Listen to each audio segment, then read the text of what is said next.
America से भारत के लिए एक अच्छी खबर सामने आई है।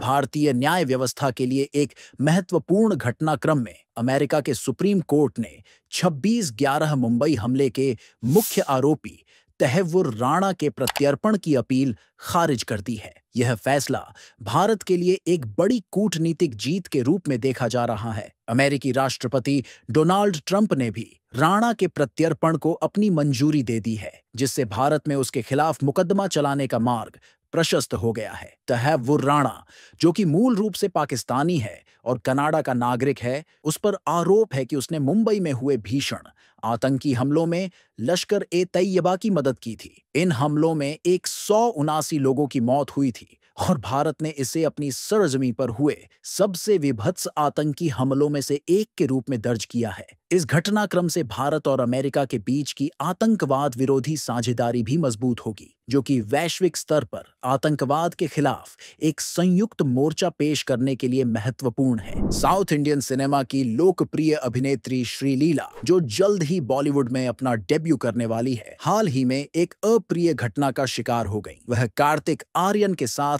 आने वाली फिल्म तू मेरी जिंदगी है में नजर आएंगी। इसी दौरान एक सार्वजनिक स्थल पर श्रीलीला के साथ एक वायरल वीडियो में दिखाया गया कि कैसे उन्हें भीड़ ने घेर लिया और उनका हाथ पकड़कर खींचा।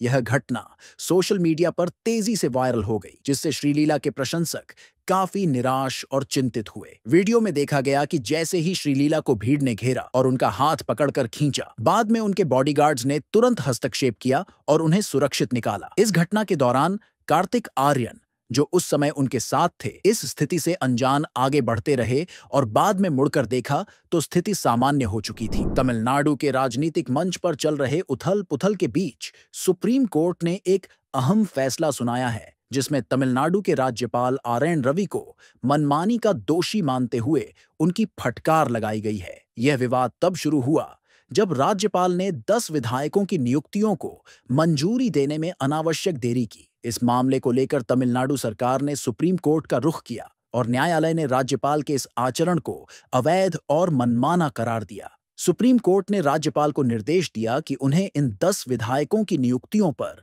3 महीने के भीतर निर्णय लेना होगा और उन्हें मंजूरी प्रदान करनी होगी। इस फैसले को तमिलनाडु के मुख्यमंत्री M.K. स्टालिन ने तमिलनाडु के लिए बल्कि भारत के सभी राज्यों के लिए एक बड़ी जीत बताया है। अमेरिकी राष्ट्रपति डोनाल्ड ट्रंप ने हाल ही में स्पष्ट किया है कि उनकी सरकार लगाए गए टैरिफ को वापस नहीं लेगी, बल्कि इसे उनके आर्थिक एजेंडे का एक महत्वपूर्ण हिस्सा मानते हैं। इस निर्णय से विश्व व्यापार में व्यापक प्रभाव पड़ने की आशंका है, जिसमें कई देशों में आर्थिक मंदी के संकेत मिल रहे हैं। डोनाल्ड ट्रंप का कहना है कि टैरिफ योजना अमेरिका को और अधिक समृद्ध बनाने के लिए एक रणनीतिक कदम है और वह इसे लागू करने से पीछे नहीं हटेंगे। यह घोषणा उस वक्त आई है जब कुछ खबरें यह दावा कर रही थीं कि अमेरिका सभी देशों के लिए अपने टैरिफ योजना को 90 दिनों के लिए स्थगित कर सकता है, सिवाय चीन के। इससे पहले ट्रंप प्रशासन ने चीन सहित कई देशों पर उच्च टैरिफ लगाया था। अमेरिका में ट्रेड वॉर और टैरिफ पॉलिसी को लेकर जारी बहस अब और तेज हो गई है। हाल ही में टेस्ला और स्पेसएक्स के CEO एलन मस्क और अमेरिकी प्रशासन के ट्रेड पॉलिसी निर्देशक पीटर नेवारो के बीच टैरिफ पर सार्वजनिक रूप से तीखी नोकझोंक हुई। यह बहस टैरिफ पॉलिसी पर मस्क के बयानों के बाद शुरू हुई, जिसमें उन्होंने यूरोप के साथ टैरिफ मुक्त व्यापार की वकालत की थी। एलन मस्क का कहना है कि टैरिफ मुक्त व्यापार से न सिर्फ उपभोक्ता को लाभ होगा, बल्कि यह अमेरिकी उद्योग के लिए भी सहायक साबित होगा। इस पर पीटर नेवारो ने पलटवार करते हुए मस्क के विचारों को अव्यावहारिक बताया और कहा कि मस्क को अपने व्यापार पर ध्यान देना चाहिए। मस्क का काम कारें बेचना है और वह कारें ही बेचें। ट्रेड पॉलिसी पर अनावश्यक बयानबाजी से बचना चाहिए। इंडियन प्रीमियर लीग में एक दशक बाद रॉयल चैलेंजर्स बेंगलुरु RCB ने मुंबई इंडियंस MI के खिलाफ एक यादगार जीत दर्ज की है। मुंबई के वानखेड़े स्टेडियम में हुए इस हाई वोल्टेज मुकाबले में RCB ने MI को 12 रनों से हराया। यह मैच RCB की 10 सालों में मुंबई इंडियंस के खिलाफ पहली जीत थी, जिसने न केवल टीम का मनोबल बढ़ाया बल्कि उनके प्रशंसकों को भी बेहद खुशी प्रदान की।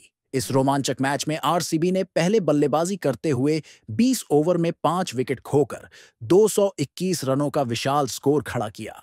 आरसीबी की इस बड़ी पारी में कप्तान रजत पाटीदार ने महत्वपूर्ण भूमिका निभाई, जिन्होंने केवल 32 गेंदों पर 64 रनों की धमाकेदार पारी खेली, जिसमें 5 चौके और 4 छक्के शामिल थे, जिसने मैच की दिशा तय की।